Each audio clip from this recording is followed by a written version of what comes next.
10 उसका 13 से लेके 16 तक। मार्क अध्याय 10 त्याचं 13 ते 16 पर्यंत. मरकुस अध्याय 10 मार्क अध्याय 10 13 से 16। 13 ते 16. फिर लोग बालकों को उसके पास लाने लगे कि वह उन पर हाथ रखे, पर चेलों ने उनको डांटा। यीशु ने यह देखकर क्रुद्ध होकर उनसे कहा, बालकों को मेरे पास आने दो, उन्हें मना न करो, क्योंकि परमेश्वर का राज ऐसों का ही है। मैं तुमसे सच कहता हूँ, जो कोई परमेश्वर के राज्य को बालक के समान ग्रहण न करे तो वो उसमें प्रवेश न कर पाएगा। और उसने उन्हें गोद में लिया और उन पर हाथ रखकर उन्हें आशीष दी। मग त्याने बालकांना स्पर्श करावा म्हणून लोकांनी त्यांना त्याच्याकडे आणले, परंतु शिष्यांनी आणणाऱ्यांना दटावले. ते पाहून येशूला फार वाईट वाटले आणि तो त्यांना म्हणाला, बालकांना माझ्याजवळ येऊ द्या, त्यांना मनाई करू नका, कारण देवाचे राज्य त्यांच्यासारख्यांचेच आहे. मी तुम्हाला खरंच सांगतो की जो कोणी बालकासारखं होऊन देवाच्या राज्याचा स्वीकार करणार नाही, त्याचा प्रवेश त्यात मुळीच होणार नाही. तेव्हा त्याने त्यांना कवटाळून व त्यांच्यावर हात ठेवून त्यांना आशीर्वाद दिला. हम प्रार्थना करें। आम्ही प्रार्थना करू. पवित्र पवित्र करुणा में प्रेमी पिता प्रभु यीशु के नाम से प्रभु मैं आपके सामने आदि वचन की सेवा करके हाथों में देती हूँ। आपका वचन क्या ही सुंदर, क्या ही पवित्र, क्या ही शुद्ध है, इसलिए वचन हम ध्यान से सुनने के लिए और जब हम सुनते वही पालन करने के लिए सहायता करना। दया रखना। वचन का तब आपके हाथों में दिया यीशु के नाम से, आमीन। Praise the Lord, praise the Lord. Hallelujah, hallelujah. प्रिय, हम देखते हैं कि यीशु मसीह के पास कुछ बालकों को लेकर आए गए, आणि आपण पाहतो येशू ख्रिस्ताजवळ काही बालकांना आणण्यात आले. लेकिन चेलों ने उन्हें नजदीक आने नहीं पण दिया। शिष्याने त्यांना त्यांच्याजवळ नाही जाऊ तो दिलं. पहला पॉइंट इस अध्याय से प्रभु आपको क्या सिखाता है? हमें जितना हो सके हमें प्रभु के करीब जाना है। बालक यानी परमेश्वर की संतान। आणि पहिला मुद्दा ते आपल्याला शिकवत आहे की आपल्याला होईल तितकं जास्त देवाच्या जवळ जायचं आहे. बालक म्हणजे देवाची मुलं. अक्सर हम चेलों में से ही यानी हम चेलों में से ही कुछ लोग ऐसे निकल जाते हैं जो हमें प्रभु के पास जाने के निकट जाने के लिए रोक टोक करते हैं। आणि असं होतं की आपण जे शिष्य आहोत त्यांच्यामध्ये म्हणजे आपल्यामध्येच कोणी ना कोणीतरी असं असतं जे आपल्याला देवाच्या जवळ जाऊ नाही देत. जैसे जब उस मरियम ने जब यीशु मसीह के सिर के ऊपर संगमरमर के पात्र में बहुमूल्य इत्र उंडेला तो उसे रोका गया, टोका गया। क्यों? तो वैसे ही जब कोई भी प्रभु के ज्यादा करीब जाने लगता है तब घर का ही कोई या कलीसिया का ही कोई कहेगा इतना नहीं करने का, इतना तो नबी नहीं बनने का, इतना ये सब नहीं करने का। इस रीति से रोका जाता है, टोका जाता है और ये करना गलत है। आणि जसं मरियमने संगमरमरच्या पात्रामध्ये जे इत्र घेतलं आणि ते येशू ख्रिस्ताच्या डोक्यावरती ओतलं तर तिथे तिला अडवण्यात आलं, तिला तिथे टोकण्यात आलं. मग तसंच आपल्या मंडळीमध्ये किंवा आपल्या घरामध्ये कोणी ना कोणीतरी असा व्यक्ती निघतो जो आपल्याला देवाच्या जास्त जवळ जाऊ देत नाही. ते आपल्याला म्हणतात की एवढं देवाच्या जवळ जायची काही गरज नाही, एवढं पुढे पुढे करायची गरज लिखा नाही. है कि उसने चेलों के ऊपर गुस्सा हुआ। 14वें में क्या लिखा है? यीशु ये देखकर उनसे गुस्सा हुआ। आणि लिहिलेलं आहे की हे पाहून येशूला फार वाईट वाटलं आणि तो त्यांच्यावरती रागावला. प्रभु को बिल्कुल कुछ लोग अच्छे नहीं लगते, खास करके जो बाइबल में बताए गए हैं, जिन्हें जो कोई भी व्यक्ति किसी को प्रभु के पास आने के लिए रोकता है, प्रभु उससे गुस्सा होता है, प्रभु को वो पसंद नहीं। आणि बायबलमध्ये अशी काही खास लोक आहेत जे देवाला बिलकुल आवडत नाही. जसं जी लोक देवाच्या जवळ लोकांना जाऊ देत नाही, बायबल सांगतात ती लोक देवाला आवडत नाही. हाँ, याद रखो। आशा ठेवा. आज फरवरी में 2026 में प्रभु आपको क्या कहता है? आप हो सके तो खुद भी जाओ और दूसरों को भी प्रभु के करीब लेके जाओ। आणि फेब्रुवारी महिन्यामध्ये 2026 मध्ये देव तुम्हाला सर्वांना सांगत आहे, तुम्ही होईल तितकं तुम्ही स्वतःही देवाच्या जवळ जा आणि इतरांना म्हणजे दुसऱ्यांनाही देवाच्या जवळ जाऊ द्या. अगर खुद नहीं जाना चाहते, तुम्हाला स्वतःला नाही जायचंय, कोई बात नहीं, काही हरकत नाही. लेकिन जो जाना चाहता है उसको मत करो। आणि ज्यांना जायचंय त्यांना अडवू नका. प्रभु के करीब जितना जा सकते हैं उतना अच्छा है। आणि जितकं देवाच्या जवळ जाऊ शकता तितकं चांगलं आहे. जो लोग प्रभु के पास जाने के लिए रोकते हैं, परमेश्वर उनसे गुस्सा रहता है। आणि जी लोक देवाच्या जवळ जाण्यापासून लोकांना अडवतात, देव त्यांच्यावरती बाइबल रागवतो. में ऐसा लिखा है कि कुछ लोग हैं जिनसे प्रभु बिल्कुल पसंद नहीं करता, उन्हें उनसे बैर रखता है। आणि बायबल सांगतं की काही लोकांना देव बिलकुल पसंत करत नाही, त्यांच्याशी वैर वो लोग करतो. कौन है मालूम? ती लोक कोण आहेत माहिती? नीति वचन अध्याय 6 नीतिसूत्र अध्याय 6 उसका 16 से 19 तक। त्याचं 16 ते 19 पर्यंत वाचा. 16 से 19 16 ते 19 नीति वचन नीतिसूत्रे प्रोवर्ब्स 16 नीतिसूत्रे अध्याय 6 अध्याय 6 अध्याय उसका 6 16 से। त्याचं वचन 16 पासून. परमेश्वर ज्यांचा द्वेष करतो अशा 6 गोष्टी आहेत. परमेश्वर को 6 बातों से बैर रखता है, उसे पसंद नहीं है। नव्हे, त्याला अशा 7 गोष्टींचा बेटा. आपको कहता है सिर्फ बैर ही नहीं, परंतु 7 ऐसी बातें हैं जिनसे वो घृणा करता है, उसे बिल्कुल पसंद है। और जो कोई ऐसा काम करता है उन्हें वो स्वर्ग के राज में कभी नहीं लेगा, इसलिए बी केयरफुल। पहला उन्मत्त दृष्टी, अहंकार, इसलिए कभी भी किसी को अहंकार से नहीं लेना, आणि कधीही कोणाला अहंकाराने किसी को तुच्छ नहीं लेना। कोणालाही तुच्छ जाणू क्योंकि नका. अहंकार से देखना मतलब सामने वाले को तुच्छ देखना, डाउन देखना, आणि उन्मत्त दृष्टीने बघणं म्हणजे समोरच्या व्यक्तीला तुच्छ लेखणं, त्यांना खाली तो लेखणं, अहंकार का वो विरोध करता है। आणि तो अहंकारी लोकांचा विरोध तो करतो. पहला पॉइंट, परमेश्वर उससे बैर रखता है, घृणा करता है, कौन से लोगों से? जो अहंकारी होते आणि हैं। पहिला मुद्दा, देव त्यांच्याशी वैर ठेवतो, देव त्यांना पसंत करत नाही, ती म्हणजे अहंकारी लोक. दूसरा, लबाड बोलणारी जीवा, झूठ मत बोल, झूठ बोलने वाले से परमेश्वर बैर रखता है और घृणा करता है। आणि खोटं बोलणाऱ्यांशी देव वैर ठेवतो आणि त्यांच्याशी घृणा इसलिए करतो. कभी भी झूठ मत बोल। आणि कधीही खोटं बोलू नका. परमेश्वर के राज्य में घमंडी, झूठ बोलने वाले प्रवेश नहीं करेंगे। क्यों? आणि देवाच्या राज्यामध्ये जे घमंडी आहेत, गर्विष्ठ आहेत आणि जे खोटं बोलणार आहेत ते प्रवेश नाही करणार. का माहिती तुम्हाला? क्योंकि शैतान ने भी सबसे पहला, संसार में जो सबसे पहला पाप आया ना, वो घमंडी है। कारण जगामध्ये सर्वात पहिलं जे पाप आलं ना, तो गर्विष्ठपणा आहे. क्योंकि शैतान ने घमंड किया कारण शैतानाने गर्व केला और इसीलिए वो गिरा दिया। आणि म्हणून त्याला खाली पाडण्यात आलं. दूसरा, वो हवा से झूठ बोला आणि दुसरं, तो हवेशी खोटं बोलला. और इसीलिए यीशु ने कहा जो झूठ बोलते उनका पिता शैतान होता है। आणि म्हणून प्रभू येशू म्हणाला की जो कोणी खोटं बोलतो त्याचा बाप शैतान सच आहे. बोलो, सच बोलने से जो नुकसान होगा चलेगा, लेकिन सच बोलो। आणि खरं बोला, खरं बोलल्याच्या नंतर तुमचं जर काही नुकसान झालं तर होऊ द्या, पण सच सच में ताकत होती है, कारण सत्यामध्ये शक्ती आहे. लेकिन जो झूठ बोलता है उससे परमेश्वर बैर रखता है, घृणा करता है। पण जो खोटं बोलतो ते त्याच्याशी वैर करतो, ते त्याच्याशी हम गुन्हा अपने आप करतो. को बचाने के लिए झूठ बोल देते हैं, आणि कधी कधी काय करतो, आपण स्वतःला वाचवण्यासाठी खोटं बोलतो, किसी का भला करने के लिए झूठ बोलते हैं, कोणाचं चांगलं करण्यासाठी खोटं लेकिन बोलतो. किसी का भला करने से हम प्रभु के बैरी हो जाते हो। पण आपण दुसऱ्यांचं चांगलं करून स्वतः देवाची वैरी बनतो, त्याचं काय? परमेश्वर से घृणास्पद वस्तु हम बन जाएंगे तो आणि देवाची घृणास्पद वस्तू आपण बनलो तर, किसी का भला करने से हमारा ही नुकसान है ना। आणि कोणाचं चांगलं केल्याच्या नंतर आपलंच नुकसान आहे ना. तो उससे बेटर पहले अपना परमेश्वर से जो रिश्ता है उसे खराब मत करो। आणि म्हणून पहिलं तुमचं जे नातं देवाबरोबर आहे ना, ते बिघडवू किसी का नका. अच्छा करने के लिए झूठ बोलने से वो हमें कुछ नहीं, जीवन नहीं देगा, लेकिन जिससे हमारी दुश्मनी होगी, बैर होगा, वो हमारा लाइफ ले सकता है। आणि कोणाच्या चांगल्यासाठी जर आपण खोटं बोलला ना, तर तो व्यक्ती आपल्याला काही देणार नाही. पण जर आपण जिवंत देवाशी जर खोटं बोललो तर लक्षात ठेवा, तो नक्की आपल्याला काही ना काहीतरी शिक्षा करेल. तिसरं, निर्दोष रक्त पाडणारे हात. हाँ, निर्दोष का लहू बहाने वाला हाथ, यानी जिसने कोई आपका कुछ गलत काम नहीं किया, लेकिन आप बेफिजूल में उसके लिए कुछ गलत मार्ग या कुछ उसका नुकसान हुआ, ऐसा काम कभी मत करो। ऐसा काम करने वाला परमेश्वर को बिल्कुल अच्छा नहीं लगता, उससे बैर रखता है, घृणा करता है। आणि ज्याने काही तुमचं वाईट नाही केलं, पण तरी सुद्धा तुम्ही नेहमी त्याच्या वाईटाचा विचार करता, त्याच्यासाठी वाईटाची योजना बनवता. लक्षात ठेवा, देवाच्या लोकांची घृणा करतो, त्यांना देव पसंत नाही करत. दृष्ट योजना करणारे अंतकरण. अनर्थ रचने वाला बुरा मन। अभी जो हमने थोड़े समय पहले मांगने के वचन पे मन के बारे में देखा, आणि थोड्याच वेळापूर्वी मागणीच्या वचनामध्ये आपण मनाबद्दल बघितलं. अनर्थ, किसी और के लिए बुरे सोच, आणि कोणा दुसऱ्यासाठी वाईट विचार, हाँ इसका अच्छा नहीं हो, याचं चांगलं होऊ क्या नये. जरूरत है भोला भाई को 2 घर की? काय गरज आहे बोला अंकलांना 2 घरांची? चाहिए ना, 2 बच्चे हैं तो 2 लड़कों के लिए 2 घर तो होने चाहिए। आणि 2 मुलं आहेत त्यांना, तर 2 मुलांसाठी 2 घरं पाहिजे. लोग काय गरज आहे? छोटे से घरों में 4-5 कितने 8-10 मेंबर्स रहते हैं, तो वही रहने चाहिए। आणि लहानशा घरामध्ये 8-10 जण राहतात, मग त्यांनी पण तसंच राहायला पाहिजे. गलत सोच, आणि चुकीचे विचार, दूसरों के लिए जो उनका भला होता है तो गलत सोच, हमारा आणि मन दुसऱ्यांसाठी ज्यांचं चांगलं होतं त्यांच्यासाठी वाईट विचार. फिर दुष्कर्म करण्यास त्वरेने धावणारे पाय. हाँ, गलत काम करने के लिए दौड़ने वाला पैर, उसे परमेश्वर घृणा करता है, पैर रखता है। लबाड बोलणारा खोटा साक्षी. हाँ, दूसरों के बारे में झूठ बोलने वाला, हाँ मैंने इसको देखा था, इसको मैंने देखा था ये करते हुए, झूठ बोलने वाला, गवाही दिया था मैंने इसके बारे में, आणि साक्षी दिली. ऐसे लोगों से परमेश्वर बैर रखता है। आणि अशा लोकांची देव वैर ठेवतो.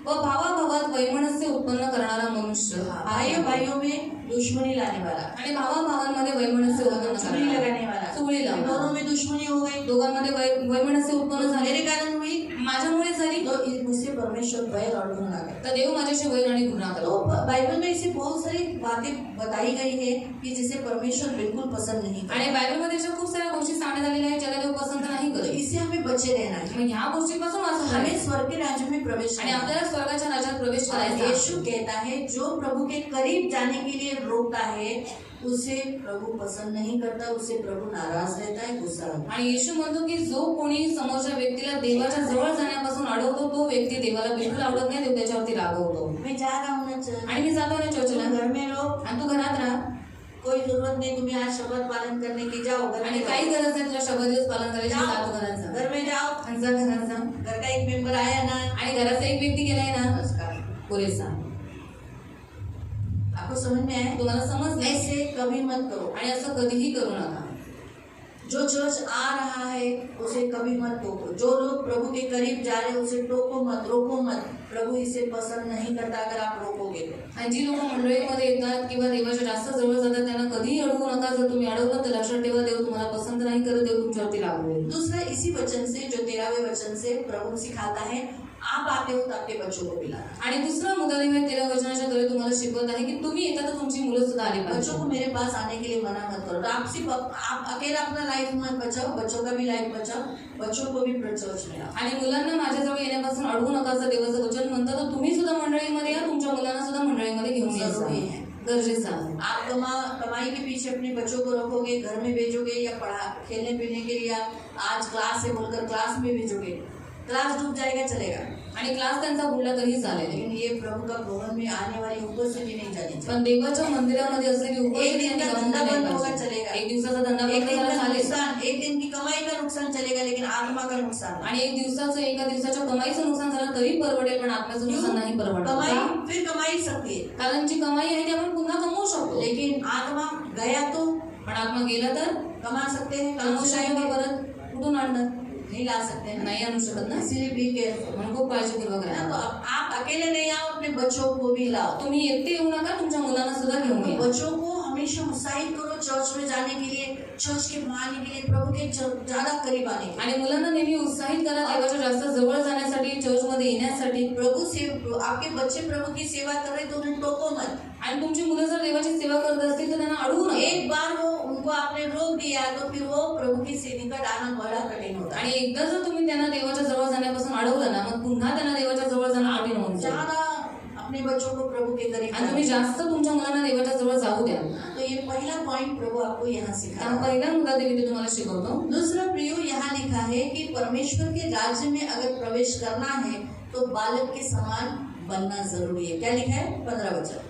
मी तुम्हाला खचित सांगतो, जो कोणी बालकासारखा होऊन देवाच्या राज्याचा स्वीकार करणार बच्चे नाही. के समान बनना है, बच्चे के समान बनकर परमेश्वर के राज्य को ग्रहण करना है, आणि तुम्हाला बालकासारखं होऊन देवाच्या राज्याचा स्वीकार करायचा, तब आप प्रवेश कर पाओगे. तेव्हा तुम्ही देवाच्या राज्यात प्रवेश करू अगर शकता. आप परमेश्वर के राज्य को ग्रहण करने के लिए आप बच्चे नहीं बनोगे, यानी परमेश्वर की संतान नहीं बनोगे, तो आप एंट्री नहीं होगे. आणि जर तुम्ही बालकासारखं नम्र किंवा दीन नाही झालं तर तुम्हाला स्वर्गाच्या राज्यामध्ये प्रवेश तो नाही. मतलब क्या है? त्याचा अर्थ काय? कभी एक रीति से देखते हैं तो यीशु परमेश्वर के राज्य में प्रवेश करने के लिए एक यीशु पर विश्वास रखना, बपतिस्मा लेना जरूरी है, परमेश्वर की संतान बनना जरूरी है. आणि अहिक रीतीने जर बघण्यात आलं तर येशू ख्रिस्तावरती विश्वास ठेवणं, त्याच्या नावाने बपतिस्मा घेणं फार गरजेचं आहे. लेकिन इसे आत्मिक रीति से लेंगे तो पण याला जर आत्मिक रीतीने घेतलं तर बच्चा बनना जरूरी है. आणि लहान बालकासारखं बनणं बच्चे गरजेचं आहे. कैसे? लहान बालकं कशी? अभी कुछ हुआ थोड़े टाइम के बाद भूल जाते, आणि आता काय झालं तर लगेच विसरून जातात. अभी मारा था आणि आता मारलं भूल होतं, जाते. थोड्या वेळाच्या नंतर विसरून जातात. कड़वाहट, गुस्सा, दुश्मनी, बैर, बदला लेना, ये सब उनके मन में नहीं रहता. आणि तो कडूपणा, तो वैर, सूड घेणं, या सगळ्या गोष्टी लोक मनात नाही ठेवत. वो उनको अगर आप एक खिलौना दे दो त्यांना तुम्ही खेळणं द्या या उनको एक खाने वाली फेवरेट कैडबरी मिल्क दे दो किंवा त्यांना आवडणारी एक डेअरी मिल्क द्या और यहाँ 20,000 रख दो या 1 करोड़ रख दो. आणि ते 20,000 किंवा 1 करोड ठेवा. बच्चे किसको चुनेंगे? आणि मारे मुलं निवड कशाची करतील माहितीये? उस खाने की डेयरी मिल्क त्या डेअरी मिल्कची, जो 40 रुपए की ते 40 रुपयाची. है ना. आपको समझ में हम क्या बोलेंगे? अरे वेड़ा से हम बोला और पागल ही ये बच्चा, ऐसा बोलेंगे, लेकिन असं बोलते पण नाही. क्योंकि उनको कैसा, उन्हें ये लगता है मेरी ये जरूरत है, पैसा लेके मैं क्या करूँ. आणि त्यांना असं वाटतं की ही माझी गरज आहे, मग मी पैसे घेऊन काय करू. तो बच्चों में और बड़ों में यही फर्क है. लहान मुलांमध्ये आणि मोठ्यांमध्ये हाच फरक बच्चे असतो. शर्माते नहीं है. आणि मुलं कधी लाज नाही बाळगत. बड़े शर्माते स्तुति आराधना करने के लिए, गाना गाने के लिए, चर्च में आने के लिए, एक दूसरे से कैसे बात करूं, कैसे बोलूं. बच्चे कैसे तुरंत जाते, आंटी आंटी क्या हुआ, आंटी हमारे घर पे आना हो आंटी. बच्चों को कुछ नहीं लगता. आणि मुलांना काही नाही वाटत. वो ये नहीं सोचते कि अरे मेरा मुझे एकदम तुच्छ से देख रहा है. आणि ते हा नाही विचार करत मला तुच्छ रीतीने बघताय. माँ बाप बताते हैं, देख बेटा आई वडील सांगतात बघ मुला, चाची के पास नहीं जाना. आणि काकी जवळ चाची जाऊ ने को नको. देखा कैसी की, आणि काकीने बघितलं तुला कसं केलं, बिल्कुल नहीं जाना. बिलकुल जाऊ नकोस. वो भटकाते हैं. आणि ते आई वडीलच मुलांना भटकवतात, त्यांच्या मनात या सगळ्या वाईट गोष्टी टाकतात. वो आंटी ऐसी है, आणि ती आंटी अशी, आंटी ने देखा तेरे को कैसा हाथ झुड़का. आणि बघितलं त्या मावशीने तुझा हात कसा झडकला. वो बच्चे तो ऐसा सोचते ही नहीं, बच्चों के मन में आता नहीं है ऐसा। मुलं असं विचार नाही करत, त्यांच्या मनात अशा सगळ्या गोष्टी येत तो नाही. बच्चे नम्र होते हैं, आणि जी मुलं असतात ती नम्र उनको असतात, मैं पण नहीं रहता। त्यांना मी पणा नसतो. वो ऐसा नहीं सोचते कि अरे मैं क्यों पहले जाऊँ, वो तुरंत जाते आंटी आंटी अंकल अंकल पापा पापा मम्मी मम्मी पहले। आणि ते असं विचार नाही करत मी कशाला पहिले जाऊ, पण ते लोक पहिलेच जातात. बड़े क्या सोचते हैं, मोठे कसे आहेत, मैं क्यों, मीच का, वाय। त्यांनी यायला पाहिजे. इसीलिए यहाँ लिखा है अगर स्वर्ग के राज्यों में प्रवेश करने के लिए हमें क्या बनना पड़ेगा, बच्चे के समान, बालक के समान बनना पड़ेगा। आणि म्हणून देवाच्या राज्यामध्ये प्रवेश करण्यासाठी आपल्याला बालकासारखं व्हावं लागेल. प्रभु चाहता है हम परमेश्वर के राज्य में प्रवेश करें, देवाची इच्छा आहे की आपण देवाच्या राज्यामध्ये प्रवेश करावा. तो हम क्या करना है, मग आपण काय बच्चे करायचं, के समान बनना है। बालकासारखं व्हायचं. बच्चे, यही बच्चे बाद में बड़े बड़े बनकर हमारे जैसे बन जाते हैं। आणि हीच मुलं नंतर हळूहळू मोठी होऊन आपल्यासारखी होतात. इसका कारण क्या है मालूम है? याचं कारण काय माहिती, माँ बाप के साथ रहकर आई वडिलांबरोबर राहून दूसरे बच्चों को देखते हुए करते वो भी फिर वैसे ही बन जाते हैं। आणि दुसऱ्या मुलांना तसं करताना बघून ती लोक पण तशीच तो बनतात. जैसे जैसे वो बढ़ने लगते हैं, जसं जसं ते मोठे होऊ वो अपनी लागतात मासूमियत, नम्रता, ये सब कुछ छोड़ने लगते आणि स्वतःची मासूमियत, स्वतःची नम्रता हे सगळं सोडायला लागतात. हैं। जो दूसरों ने कैसा मारा, मग दुसऱ्याने कसं दूसरे ने कैसे मारलं, झूठ बोला, दुसरे कसे खोटं कैसे बोलले कंपास चोरी आणि किया, कशी ती कंपास पेटी चोरी ये देखे केली. देखे वो भी सीखते हैं। आणि हे बघून बघून मग ती लोक पण शिकतात. तब उनमें हम भी वैसे ही हुए ना, मग आपण पण तसेच झालो. दूसरों का सीख के दुसऱ्यांचं बघून दूसरों बघून को करायला, करके करके। दुसऱ्यांचं तसं बघून करायला. तो प्रियो, प्रभु चाहता है कि हम बालक के समान आणि बनें, देवाची इच्छा आहे आपण बालकासारखं व्हावं, बच्चों के समान। इसके बालकासारखं. लिए आपको और तुम्हें नाचो को नहीं तो और इसके लिए आपको ऐसा बनने की जरूरत नहीं. बालक को क्यों बनू का, ऐसा करने की कोई जरूरत नहीं। आणि असं तुम्हाला करायची काही गरज नाही. आप सब बोलो, ओ मान मान मान ना ना ना ना आंटी आंटी, ऐसे करायची काही गरज नहीं। और ऐसा आपको करने की कोई जरूरत नहीं है. बोला बालक बनना है, बोला तो एक्टिंग नहीं करना है। आणि बालकासारखं बनायला सांगितलं तर ही ऍक्टिंग नाही करायची, कारण ही ऍक्टिंग आहे.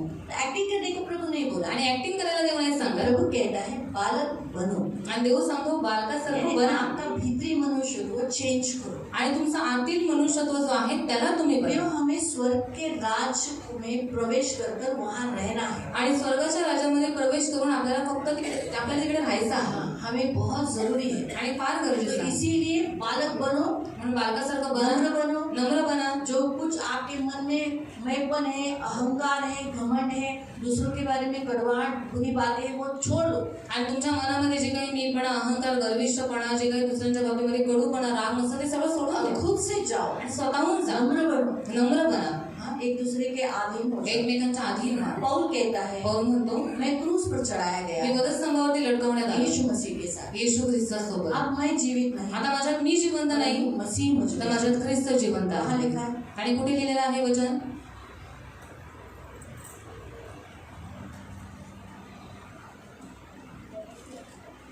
इधर बताए गलेशियंस में लिखा है। गलतीकरांच्या पत्रात, गलतीकरण की पुस्तक में लिखा है गलतीकरांच्या पत्रात दिलेलं आहे 2:20, 2:20 मध्ये, जहाँ बताया गया है कि जिथे मैं सांगण्यात आलेलं आहे. क्रूस पर चढ़ाया गया हूँ। अभी यीशु क्रूस पर चढ़ाया गया, आणि आता येशू ख्रिस्त वधस्तंभावरती चढवला तो गेला वो कहता है मैं भी उसके साथ चढ़ाया आणि तो म्हणतोय मी सुद्धा वधस्तंभावरती चढवला गेलेलो गया। आहे. तो मैंने भी यीशु के साथ अपने हाथ फैला दिए। आणि मी सुद्धा येशू ख्रिस्तासोबत माझे हात असे अब पसरवलेले आहे. मैं बुराई करने के लिए हाथ आगे नहीं करूंगा, पैर मेरे यीशु के साथ क्रूस पर चढ़ाए गए, तो अभी मैं पाप करने के लिए पैर आगे नहीं करूंगा। आणि आता मी वाईट कामं करायला आपले हात पुढे नाही करणार. माझे पाय येशू ख्रिस्ताबरोबर वधस्तंभावरती खिळले गेलेले आहेत, तर मी पाप करायला माझे पाऊल पुढे मैं नाही नहीं करणार. जीऊंगा, यीशु मुझ में जिएगा। आता माझ्यात मी नाही जगणार, पण माझ्यात ख्रिस्त तो जगेल. हमारे में यीशु ही जीना है। मग आपल्यामध्ये ख्रिस्त जगला कि पाहिजे. हमें स्वर्ग के राज्य में प्रवेश करना है। अभी ऑलरेडी हमारा बपतिस्मा में हम प्रवेश कर चुके हैं, आणि आपला पहिलेच बपतिस्मा झालेला आहे, आपण त्याच्यामध्ये प्रवेश करून चुकलेलो आहोत. लेकिन अभी हमें बालक के समान बनकर जीना है, मसीह के जैसा जीना है। पण बालकासारखं बनवून आपल्याला त्याच्यामध्ये जीवन मसीह जगायचं हमें दिखना चाहिए, आणि ख्रिस्त आपल्याला दिसला पाहिजे. लेकिन एक्टिंग नहीं। पण ऍक्टिंग नाही. जैसे मैंने कहा बाबले बाबा मला तर लय भीती वाटते है, मी तर काय करणार बाबा त्या पाण्यामध्ये, ना ना बाबा मी नाही त्याच्यात जाणार। ये एक्टिंग हुआ। आणि ऍक्टिंग झाली. आपल्याला हमें एक्टिंग नहीं करना है मसीह जी। आणि आपल्याला ऍक्टिंग नाही करायचं ख्रिस्तीची. हम बहुत अच्छे की हैं, आम्ही खूप चांगले आहेत. Sister sister, brother, brother. वो एक्टिंग नहीं चाहिए। आणि अशी ऍक्टिंग नकोय. प्रभु चाहता है ओरिजिनलिटी। देव म्हणतो हकीकत मध्ये तुम्ही काय आहात. आणि ख्रिस्तीपणा तुमच्यामध्ये ये असतो प्रभु चाहता है, आणि ही देवाची इच्छा आहे. क्योंकि जो मसीहतपन में है वही वहाँ पर प्रभु उनको बोलेगा आप मेरे आनंद में सहभागी आणि हो। जे ख्रिस्तीपणामध्ये आहेत त्यांनाच देव म्हणेल की ये आणि माझ्या आनंदामध्ये सहभागी हो. प्रभु टेस्ट करेगा, आणि देव परखेल आपको चखेगा, आणि देव तुम्हाला चाखेल. है ना। हम सॉल्टी है क्या नहीं, की आपल्यामध्ये मीठ आहे का नाही, हम टेस्ट सॉल्ट का टेस्ट देना चाहिए, आणि मिठाची चव आपण केली पाहिजे तीखा टेस्ट नहीं देना है। आणि तिखट चव देऊ नका. यानी आप गुस्से वाले म्हणजे क्रोध तुम्ही रागाने भरलेले आप कड़वे भी नहीं होने चाहिए। तुम्ही कडू पण नाही प्रभु असं आपको पाहिजे. टेस्ट करते समय आपको नमकीन नहीं, प्रभु आपको टेस्ट सॉल्ट का टेस्ट लगना है। आणि देवाने तुम्हाला चाकताना तुम्हाला कडू किंवा तिखट तुम्ही नसले पाहिजे, पण तुम्ही मिठासारखे असले पाहिजे. मीठे भी नहीं आपको, आणि तुम्ही गोड पण होऊ नका. नहीं चाहिए प्रभु को मीठा। आणि नको, देवाला गोड नको आहे. प्रभु चाहता है आप नमक ही हो, देवाची इच्छा आहे तुम्ही मिठासारखे यानी आप असावे. सबके साथ घुल मिल जाओ। म्हणजे तुम्ही सगळ्यांबरोबर मिक्सअप व्हावं. जो अच्छे हैं ये मेरा फ्रेंड है, आणि हे माझे फ्रेंड आहे, याच्याबरोबर मिक्सअप. हे माझे नाही. सब नमक देखो सब में डालो घुल जाता है। आणि मीठ बघा सगळ्यांमध्ये टाका, ते सगळ्यांमध्ये मिक्स वैसे होईल. हमें भी मसीह में घुल मिल जाना है, प्रभु में घुल जाना है आपल्याला सुद्धा देवामध्ये मिक्सअप व्हायचे, घुळून जायचा और मसीहत को टेस्ट देना है, मसीहतपन को बढ़ाना है। आणि ख्रिस्तीपणाला वाढवायचा आहे. जब करी में नमक डाला जाता है तब करी का स्वाद आता है। जेव्हा कालवनामध्ये मीठ टाकलं जातं त्या कालवनाला चव करी येते. में नमक नहीं होगा, आणि जर त्या कालवनामध्ये मीठ नसेल ना, चाहिए उतना कितना भी आप टमाटर मसाला और काजू डाल के पीस के बनाया हो तो भी वो शाही पनीर को कोई टेस्ट नहीं। आणि तुम्ही टोमॅटो मसाला किंवा काजू वगैरे घालून पिसून जरी तुम्ही ते पनीर बनवलं तरी त्याला त्या शाही पनीरला जब चव आप नाही. नमक डालते हो, पण एकदा तुम्ही त्याच्यात मीठ घातलं, हाँ, तब वो शाही पनीर को टेस्ट आता तेव्हा त्या है। शाही पनीरला चव येते. वाओ, फिर खाने में मजा आता है मग ते खायला मजा येते. तंदूरी रोटी के साथ। तंदुरी रोटी बरोबर. आपको समझा? तुम्हाला समजलं ना? हाँ, घर में बना सकते हैं तंदूरी रोटी और शाही पनीर भी। आणि घरामध्ये तसं तुम्ही एक शाही पनीर बनवू शकता. रेसिपी नहीं बताऊँ। आता रेसिपी नाही सांगणार तुम्हाला.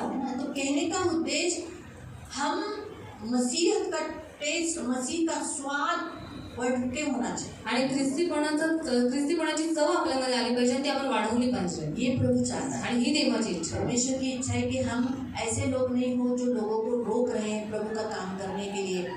आणि देवाची इच्छा नाही की आपण अशी लोक असावी की आपण लोकांना अडवतोय देवाची अरे कामं क्यों जा करायला. रहे हैं संडे? आणि काय झालं अरे इच्छा क्यों तुला तो फट करायला? बन रहा है? आणि तू कशाला पंड जो भरतो? भर रहे हैं उनको खुद तो नहीं भर रहे, दूसरों को रोक रहे, ऐसा न करो। आणि स्वतःचा फंड नाही भरत, पण जे लोक भरतात त्यांना पण अडवतात, असं तुम्ही करू नका. दशांश देने वालों को बोलते क्यों दशांश दे रहे हो? दशांश देणाऱ्या व्यक्तीला म्हणतात कशाला दशांश देत आहे? क्या जरूरत है दशांश काय देने? गरज आहे दशांश द्यायची? बहुत सारे प्रभु के दास भी यूट्यूब पे बोलते हैं आणि खूप सारे देवाचे दास सुद्धा युट्यूब वरती बोलतात हाँ कि दान दशांश ऐसा नया करार में कुछ नहीं की है। दान दशांश नवीन करारामध्ये नाहीये. बहुत सारे झूठे भविष्यवक्ता, झूठे शिक्षक निकल पड़े हैं। आणि खूप सारे खोटे संदेश निघालेले आहेत. नया करार भी दान दशांश पर जोर देता है। नवीन करार सुद्धा दान दशांशवरती जोर देतात. तो कभी कभी बड़े बड़े प्रभु के दास भी बोलेंगे, कधी कधी मोठी मोठी देवाची दास पण असंच बोलतील. और वो सिखाने का तरीका उनका अलग रहता है। शिकवण्याची पद्धत त्यांची वेगळी असते, और पण ते शिकवतात काही वेगळंच. तो बहुत बार जो प्रभु के लोग करना चाहते हैं, निकट जाना चाहते हैं उस काम के द्वारा या अपने घर में प्रेयर रखवाना चाहते, तो बोले काय गरज आहे, रविवारी जातो ना चर्चला, तिथे भेटतो ना सगळ्यांना, काय गरज आहे घरात प्रार्थना ठेवायची? और बहुत आए लोगों को घर में प्रार्थना रखनी होती, फिर घर के लोग बोलते क्या जरूरत है घर में प्रार्थना रखने की? आपण जातो ना रविवारी, पण प्रार्थना करून घ्यायची। और हम लोग जाते हैं ना संडे के दिन चर्च में, तो वहाँ पर प्रार्थना कशाला करवानी आपल्या है. घरात त्या प्रभूच्या दासाला बोलवायचं? और क्या जरूरत है उस परमेश्वर के दास को अपने घर में बुलाने की? चार शेजारचे बिजारी बघतात, और अड़ोस पड़ोस के लोग हमें देखते हैं. कशाला काय गरज आहे? और क्या जरूरत है? एवढं खर्च झाला आता त्या मीटिंग मध्ये, प्रार्थनेमध्ये, और इतना खर्चा होगा उस प्रार्थना में, तेच पैसे पुढे उपयोगी आले असते। वही पैसा आगे हमें काम आएगा ना. तर ह्या गोष्टीसाठी अडीबाजी करू नका, रोकू नका आणि रुकावटी आणू नका। और इन बातों के लिए आप अड़ाओ मत, इन बातों के लिए आप टोको मत. आप किसी के लिए रुकावट का पत्थर न बने। आणि तुम्ही कोणासाठी अडखळण्याचं कारण होऊ प्रभु के नये. काम करने के लिए प्रभु की सेवा करें। आणि देवाचं काम करू द्या, देवाची सेवा लोकांना करू द्या.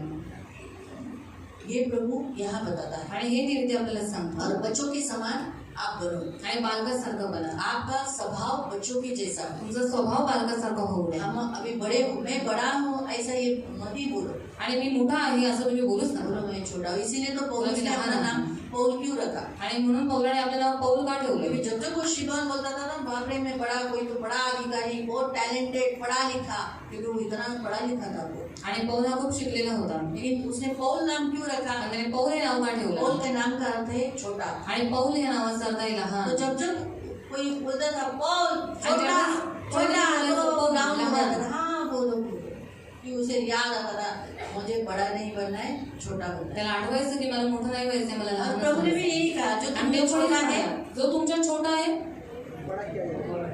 और जो बड़ा हो त्याला मोठं केलं जाईल, जो मोठा आहे त्याला लहान केलं जाईल.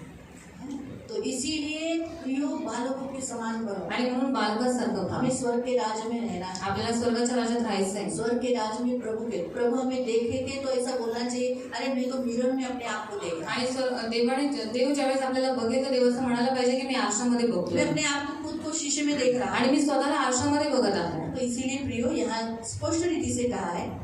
आणि ते स्पष्ट रीतीने सांगण्यात आलेलं आहे. अभी 14 पढ़े. आता 14वं वचन असेल. ते पाहून येशूला फार वाईट वाटले आणि तो त्यांना म्हणाला, बालकांना माझ्याजवळ येऊ द्या, त्यांना मनाई करू नका. जो लोग मेरे पास आना चाहते हैं उन्हें कभी मत रोको.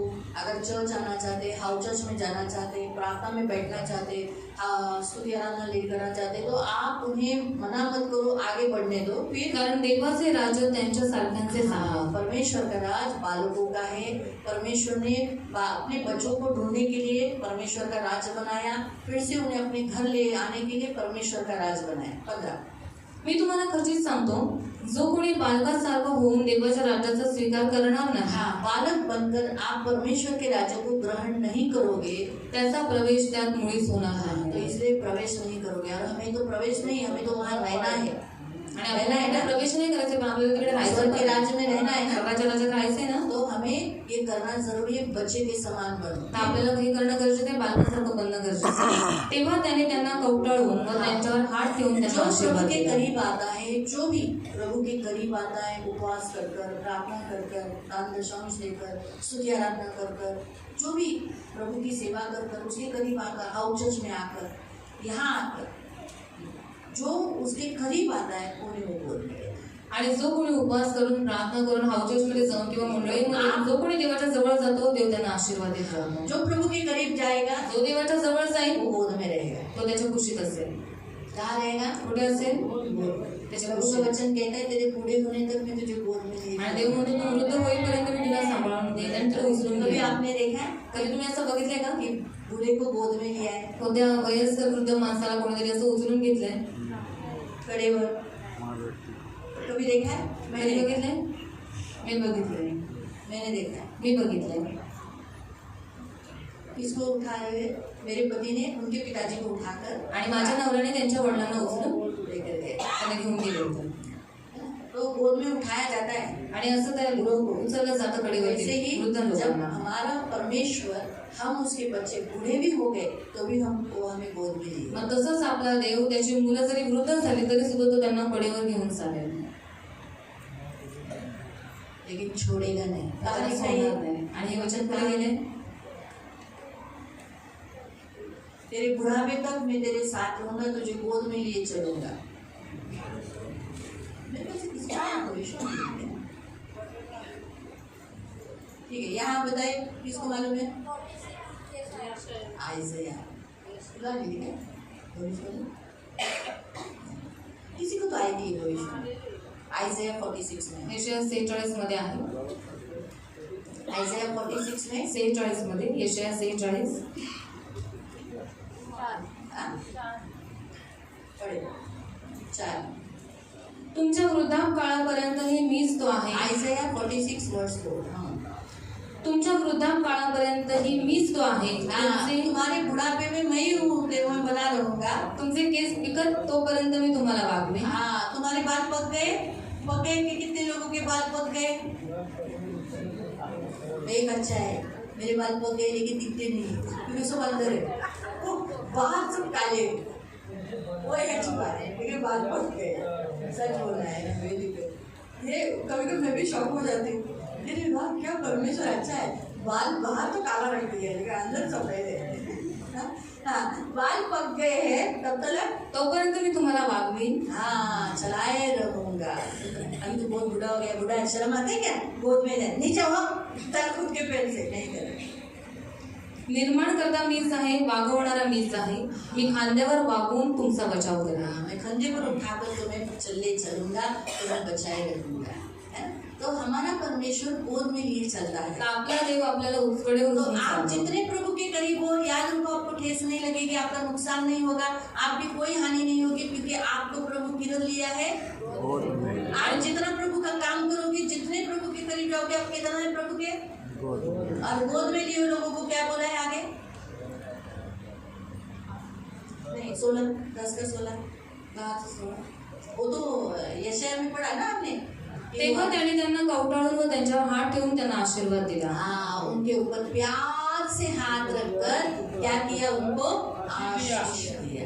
इसलिए जितने आप प्रभु के करीब जाओगे, उतना वो आपको उठाएगा, उतना वो आपको प्यार से सहलाएगा, उतना वो आपको ब्लेसिंग देगा हाथ रखकर. आणि जितकं तुम्ही देवाच्या जवळ जाल तितकं देव तुम्हाला कडेवर उचलून घेईल, तितकं देव तुम्हाला गुरवाळेल आणि तितकं देव तुम्हाला आशीर्वाद देईल. इसीलिए कोई आप आते हो, आओ, तुम्ही लेकिन येता अगर कोई या. आपको रोक रहा है उसका मत सुनो. पण जर कोणी तुम्हाला अडवतं की त्याचं ऐकू नका. अगर कोई आ रहा है प्रभु के करीब, आणि आप रोकने वाला साधन मत बनो. आणि जर कोणी देवाच्या जवळ जात असेल तर तुम्ही त्याला अडवण्याचं साधन बनू नका. जितना आप प्रभु का काम करोगे, स्तुति आराधना करोगे, प्रार्थना करोगे, उपवास करोगे. कोई लोग घर में भी वैयक्तिक उपवास करते हैं, आणि काही काही लोक वैयक्तिक रीतीने पण घरामध्ये उपवास करतात तो वो प्रभु के गोद में हो जाते हैं. आणि ते देवाच्या कुशीत ठेवतात. है ना? आप घर में भी प्रेयर करते हो, आप घर में बाइबल पढ़ते हो, तुम्ही घरात प्रार्थना करता, बायबल वाचता, तो आप प्रभु के गोद में होते तर तुम्ही देवाच्या कुशीत आहात. हो, है ना? बाइबल आप पढ़ते हो ऐसा, लेकिन आप प्रभु के गोद में बैठे हुए रहते हो. प्रभु आपके ऊपर हाथ सहलाता है, आपके ऊपर हाथ रखकर ब्लेसिंग देता है. प्रभु इसको बोलता है तेरे मन को मैं खोलता हूँ वचन समझने. आणि ज्यावेळेस तुम्ही बायबल वाचता, तुम्ही देवाच्या मांडीवरती त्याच्या कुशीमध्ये असताना ते तुमच्यावरती हात फिरून तुम्हाला आशीर्वाद देत असतो, बोलत असतो की मी तुझं मन उघडतोय बायबल तुला समजण्यासाठी. अगर आप थोड़ा सा जब प्रभु का कोई भी काम करते होगे ना, आणि तुम्ही थोडंसं ज्यावेळेस तुम्ही देवाची कामं करता ना, हल्का सा डीपली आँख बंद कर देना. आणि खोल रीतीने तुम्ही तुमचे डोळे असे बंद करा, आपको मालूम पड़ेगा कि आप हवा में हो. आणि तुम्हाला जाणवेल की तुम्ही अशी हवेमध्ये तरंगताय, ऐसा महसूस होगा, आणि अशी जाणीव तुम्हाला होईल. क्योंकि आप गोद में हो, उठाए गए. कारण तुम्ही देवाच्या कुशीमध्ये आहात आणि तुम्ही उचलले गेलेले आहात. तो इसलिए प्रियो, प्रभु चाहता है कि आप प्रभु की संतान हो. आणि म्हणून देवाची इच्छा आहे तुम्ही देवाची मुलं प्रभु व्हावी के करीब रहे, आणि तुम्ही देवाच्या जवळ राहा. प्रभु के करीब रहना. देवाच्या जवळ आज के राहा. वचन के अनुसार किसी को चर्च में आने के लिए, प्रभु के करीब जाने के लिए, प्रार्थना में मना करने के लिए, या फंड या दान दशंश भरने के लिए मना कभी नहीं. आणि आजच्या वचनानुसार लोकांना मंडळीमध्ये येण्यासाठी, प्रार्थना करण्यासाठी, बायबल वाचन करण्यासाठी, फंड करण्यासाठी, दानदशम देण्यासाठी कधीही जो कोणाला अच्छा अडचण लगता है वो करने की, जब किसी की इच्छा आएगी तो बोलना हाँ करो करो, और ऐसा उत्साहित करो. आणि देवाच्या बाबतीत जर कोणाला काहीतरी करायची इच्छा झाली ना, मग तुम्ही त्यांना निराश करू नका, पण त्यांना उत्साहित करा. हाँ, अगर कोई आपसे पूछेगा, अरे कोणी तुम्हाला विचारेल मुझे घर में प्रेयर रखना की है, मला घरात प्रार्थना अरे ठेवायची तेरी लायकी है क्या? आणि तुझी लायकी आहे का, ऐसा मत बोलो ना, असं नका बोलू. बोलो हाँ रखो रखो. आणि बोला की नाही तुम्ही प्रार्थना ठेवा. अरे मेरे पास पैसा, प्रभु उपाय करेगा. आणि ती लोक म्हणतील माझ्याकडे पैसे नाही, तर म्हणा देव तुम्हाला उपाय करेल. हाँ, क्या हमारा परमेश्वर उपाय करने वाला नहीं है? आणि देव प्रबंध करणारा देव नाही आहे का. कभी कभी बहुत सारे माँ लोग मुझे बताती है कि हमारे बेटों बच्चों की शादी नहीं करा, पैसे का प्रबंध कैसे होगा? बोला डेट तो फिक्स होने दो, परमेश्वर आप उपाय करेगा. अरे तुम मैंने सही- देखा भाई, मैंने देखा है. अरे पैसा तुम सही- नहीं होने के बावजूद भी जब डेट निकली जाती है ना, परमेश्वर अद्भुत रीति से पैसों का प्रबंध आणि पैसे नसताना ज्यावेळेस लग्नाची तारीख निघते ना, तर देव अद्भुत रीतीने पैशांचा उपाय करतो, करता ही है. करतोच. अगर हम बोलेंगे हाँ पैसे नहीं देने लग्न करायला निघाला, और पैसा नहीं ऐसा शादी आगे करने क्या के लिए, तुम्हारा? और शर्म आती है क्या आपको? ऐसा बोलेंगे लोग तो और क्या करेंगे? असं म्हटलं तर अजून काय होतं? आज हम लोग थोड़ा टाइम लेंगे शादी को. अभी झगड़ा करेंगे. मेरी बेटी का उम्र जा रहा है, मेरी बेटी का उम्र जा रहा माझं वय है. चाललंय, मुलीचं चाललं, वय चाललंय, जाऊ दे. तो जो वो प्रभु के लिए अच्छा करने जा रहे हैं, हम उत्साहित करें. आणि जे देवासाठी चांगलं करायला चाललंय त्यांना उत्साहित करा. अगर किसी ने आपको बोला हाँ करो ना, आपकी बेटी की शादी करो, अच्छा है, उत्साहित करो. आणि करा ना तुमच्या मुलीचं लग्न करा, तुम्ही त्यांना उत्साहित करा. हाँ, प्रार्थना रखना है ब्रदर, क्या करो? आणि प्रार्थना ठेवायच्या अंकल काय करू? हाँ रखो, ठेवा. प्रभु आपको मदद करेगा. देव अपना मदद अपना बताओ. देखो हमारे पास भी नहीं था, हमने घर में प्रार्थना रखा. प्रभु हमारे घर में प्रार्थना रख के देखो आज कितने घर हो गए, प्रभु की दया से कितना अच्छा हो. आणि आमच्याजवळ नव्हतं, पण आम्ही पण घरामध्ये प्रार्थना ठेवत गेलो, आणि आज प्रार्थना ठेवून ठेवून देवाच्या जणी आमचं घर बघा कसं झालेलं आहे, चांगलं झालेलं आहे. तो इस रीति से उत्साहित हो. तर अशा रीतीने एकमेकांना उत्साहित रोकना करा. मत. जो इन चेलों ने किया वो तुम आप मत. आणि जे शिष्यांनी केलं ते तुम्ही अरे ना, करा. रोकने के लिए हमें प्रभु का काम करने के लिए ना इसका इस्तेमाल किया जा रहा है मालूम. चेलो का ये अपनी जान पहचान वाले अपनी चर्च के मेंबर, आणि अडवण्यासाठी कोणाचा वापर केला जातो माहिती आहे? आपल्याच ओळखीच्या लोकांचा, आपल्याच लोकांचा, ताकि हम वो काम नहीं कर की सके. आपण ते काम करू नये.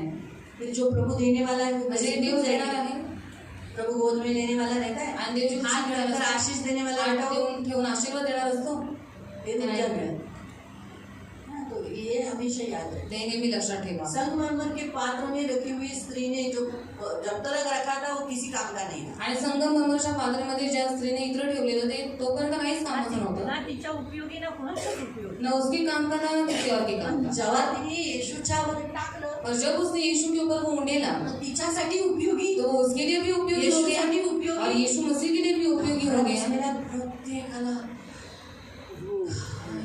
सगळ्यांसाठी उपयोगी. और उस घर में बैठे हुए हर एक व्यक्ति के लिए वो उपयोगी बना. एक व्यक्ती घरात प्रार्थना ठेवतो, घर में एक व्यक्ति प्रार्थना रखता त्या है घरात त्या व्यक्तीने ठेवली, त्या घरात येणाऱ्या प्रत्येकाला देव सुगंध देऊन जातो. और उस घर में प्रार्थना रखने के बाद उस घर में जितने लोग आते हैं सबको परमेश्वर सुगंध देता है हा आशीर्वाद देतो.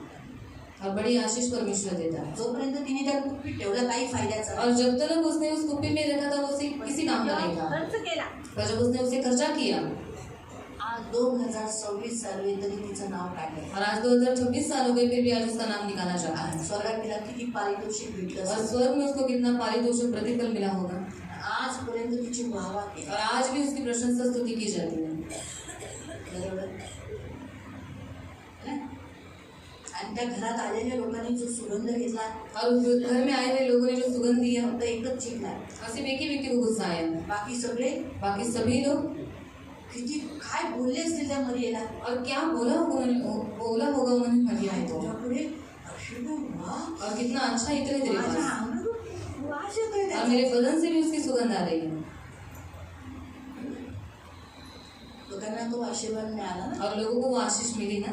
तो ठेवला तर तो तिच्या पण उपयोगी होतो. और अगर वो रख देती तो वो उसके काम में भी नहीं आया. प्रभूच्या साठी वापरला तो उपयोगी पडला. पर जो परमेश्वर के लिए इस्तेमाल किया गया तो उसका उपयोग आपलं किया. घर देवासाठी वापरा, जैसे अपना घर का इस्तेमाल परमेश्वर के लिए करो. अपने बच्चे परमेश्वर के लिए इस्तेमाल बायकोला करो. नवऱ्याला देवासाठी और वापरा. अपने पति को अपनी पत्नी को परमेश्वर के लिए इस्तेमाल करो. अपनी संपत्ति को परमेश्वर के लिए जे इस्तेमाल काही करो. आहे स्वतःचं लाईफ देवासाठी और वापरा. आपका जो कुछ है आपका जीवन भी परमेश्वर के लिए इस्तेमाल करो.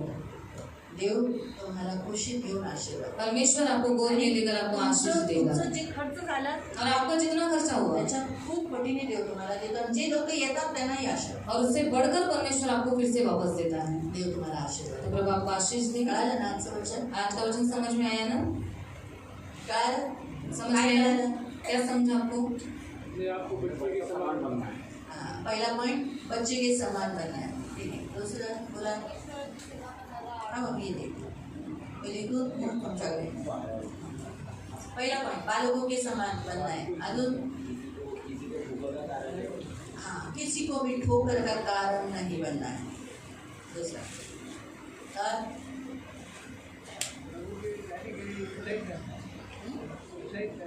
हां, तुम्ही लोकांना उत्साहित करायचं. जेव्हा ते काही ख्रिस्तासाठी करायला मागत असतील तर तुम्ही त्यांना उत्साहित करा, त्यांना आनंदित करा.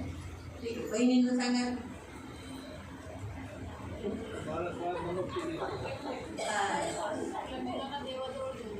मुलांना देवाकडे घेऊन या. बघा खूप सारे पॉईंट आहेत.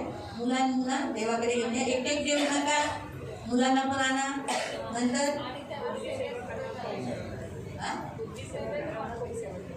स्वतः पण सेवा करा, त्यांच्याकडून पण सेवा करून घ्या. परमेश्वर 7 वस्तुओं से बैर और दुश्मनी रखता है, घृणा करता है. तो पहला अहंकार कभी किसी को भी अहंकार से नहीं देखना, कुछ नहीं किसी को. दूसरा झूठ नहीं बोलना. तीसरा ये हात किसी का भी बुरा करने के लिए, किसी ने आपका बुरा नहीं किया आप बुरा करने बन जाए, किसी के लिए बुरा. चौथा बुरा मन, यानी बुरा मन से भरे नहीं रहना. किसी के लिए खास करके अपने मन से भी किसी के लिए बुरी सोच नहीं लाना. अगर किसी का घर अच्छा हो गया तो बोलना धन्यवाद प्रभु अच्छा घर दिया. किसी को पैसे मिला, जमीन का काम हुआ तो बोलना धन्यवाद। तो इससे क्या सोचना निकाल, अरे वाह कितना अच्छा प्रभु है, कितना अच्छा प्रभु है, इनको दिया मुझे भी देगा, मेरे समय पे मुझे देगा, इनके समय पे इनके मिला। आगे झूठी गवाही नहीं देना, किसी के बारे में झूठ नहीं बोलना। और लास्ट, भाइयों में कभी आपस में झगड़े नहीं लगाना। तो ये बातें हमने सीखी है, तो भी केयरफुल रहो। प्रार्थना करें। पवित्र पवित्र करुणा में प्रेमी पिता प्रभु यीशु के नाम से प्रभु हम आपके सामने आते हैं। प्रभु तू हमें गोद में लेता है, आशीष देता है, इसलिए मैं धन्यवाद देती हूँ प्रभु, इन्हें बहुत प्रभु का काम करने में, स्वर्ग के राज में बने रहने के लिए मदद करना। इसलिए ये कभी बड़े नहीं बने, बालक के समान ही रहे प्रभु, क्योंकि जब बड़े होते हैं तभी तो अहंकार आता है, घमंड आता है और फिर प्रभु से दूर भी हो जाते हैं, ऐसा ना हो। इसलिए मेरे महान पवित्र सेनाधीश पिता, हम बालक के समान ही रहने के लिए मदद करना, आए हुए इन सभीयों को वचन स्मरण रखने के लिए, उसके अनुसार चलने के लिए सहायता करना, करुणा दया रखना, धन मान सम्मान से दीर्घायु से तृप्त रखना, सदा आनंदित रखना, आंखों की पुत्री के समान संभाल लेना।